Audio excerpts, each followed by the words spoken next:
welcome back to Spinning Iris. It is day 30 of Banned Book Month, which means it is time for the last chapter of Candide by Voltaire. In the last chapter, Candide was finally reunited with Cunegonde.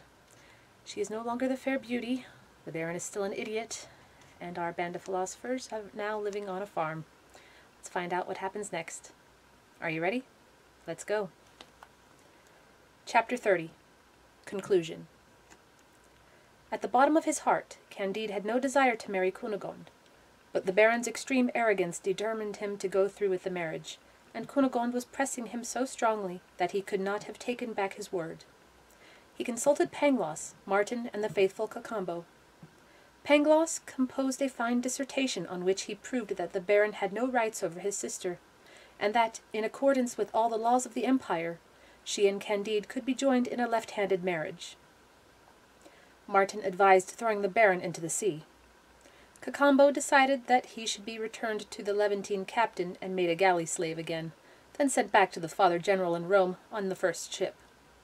This was judged to be an excellent idea. The old woman approved of it, and nothing was said to the Baron's sister. The plan was carried out with the aid of a little money, and they had the pleasure of triumphing over a Jesuit and punishing the haughtiness of a German baron.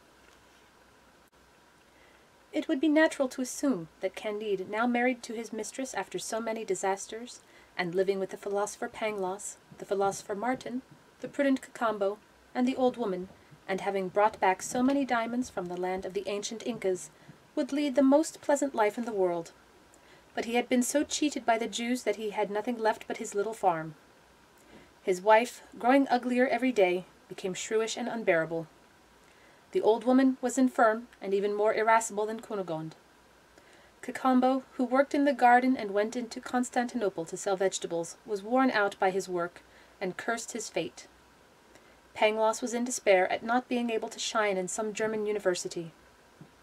As for Martin, he was finally convinced that people are equally wretched everywhere, so he bore everything with patience. Candide, Martin, and Pangloss sometimes discussed metaphysics and morals. From the windows of the house they often saw boats laden with effendis, pashas, and cadis, who were being exiled to Lemnos, Mytilene, or Erzurum. They also saw other cadis, pashas, and effendis coming to take the places of the exiles, and then being exiled in their turn. They saw skillfully stuffed heads being taken to the Sublime Porte.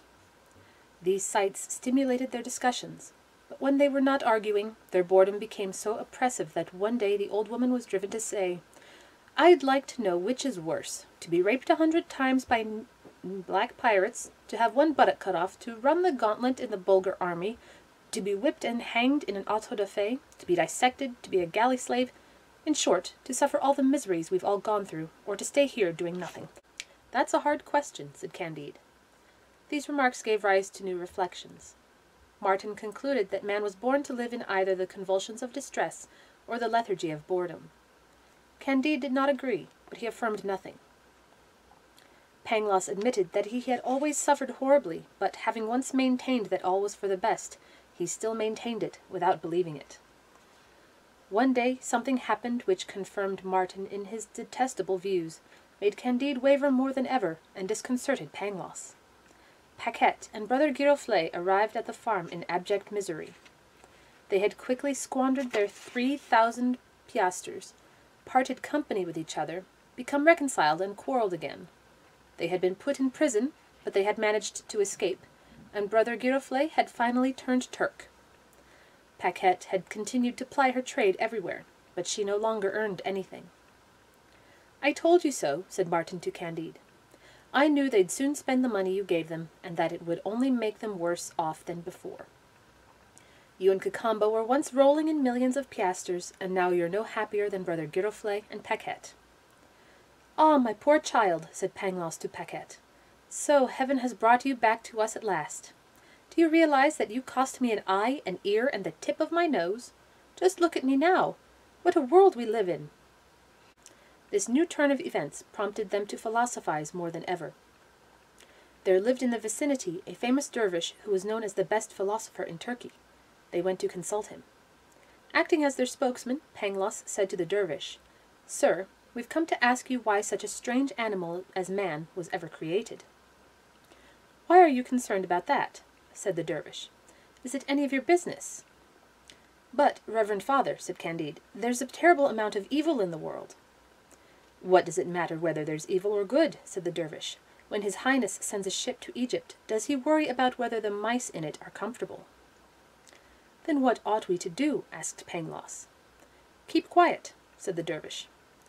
"I'd been looking forward with pleasure," said Pangloss, "to having a little discussion with you about cause and effect, the best of all possible worlds, the origin of evil, the nature of the soul, and pre-established harmony."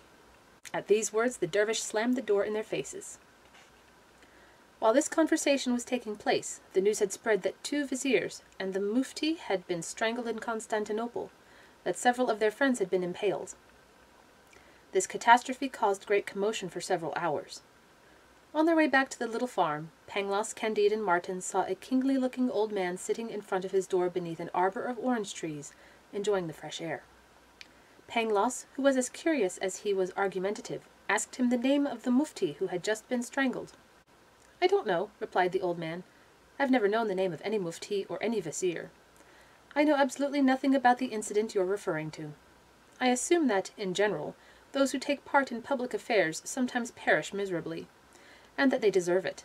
But I never pay any attention to what goes on in Constantinople. I content myself with sending the fruits of my garden there to be sold." Having said these words, he invited the strangers into his house. His 2 daughters and 2 sons offered them several kinds of fruit-flavored drinks they had made themselves, as well as boiled cream with pieces of candied citron in it, oranges, lemons, limes, pineapples, pistachio nuts, and mocha coffee unmixed with any of the bad coffee that comes from Batavia and the West Indies. Then the good Muslim's daughters perfumed his 3 visitors' beards. "You must have a vast and magnificent estate," Candide said to the Turk. "I have only 20 acres of land," replied the Turk, "which my children and I cultivate. Our work keeps us free of 3 great evils, boredom, vice, and poverty." As they were walking back to the farm, Candide deeply pondered the Turk's remarks. He said to Pangloss and Martin, "That good old man seems to have made himself a much better life than the 6 kings we had the honor of eating supper with." "High position is a very dangerous thing," said Pangloss, "as philosophers have always pointed out. For Eglon, king of the Moabites, was assassinated by Ehud, and Absalom was hung by his hair and stabbed with 3 spears. King Nadab, son of Jeroboam, was killed by Baasha, King Elah by Zimri, Joram by Jehu, Athaliah by Jehoiada, and King Jehoiakim, King Jehoiachin, and King Zedekiah were all made slaves. You know the fate of Croesus, Astyges, Darius, Dionysius of Syracuse, Pyrrhus, Perseus, Hannibal, Jugurtha, Ariovistus, Caesar, Pompey, Nero, Otho, Vitellius, Domitian, Richard II of England, Edward II, Henry VI, Richard III, Mary Stuart, Charles I, the 3 Henrys of France, and Emperor Henry IV. You know." "I also know," said Candide, "that we must cultivate our garden." "You're right," said Pangloss, "because when man was put in the Garden of Eden, he was put there to dress it and to keep it, that is, to work, which proves that man was not born to be idle." "Let's work without theorizing," said Martin. "It's the only way to make life bearable." The whole group entered into this commendable plan, and each began to exercise his own talents. The little farm yielded abundant crops. Cunegonde was very ugly, it is true, but she soon became an excellent pastry cook. Paquette embroidered, and the old woman took care of the linen. Everyone made himself useful, even Brother Giroflée. He was a good carpenter, and he even became an honest man.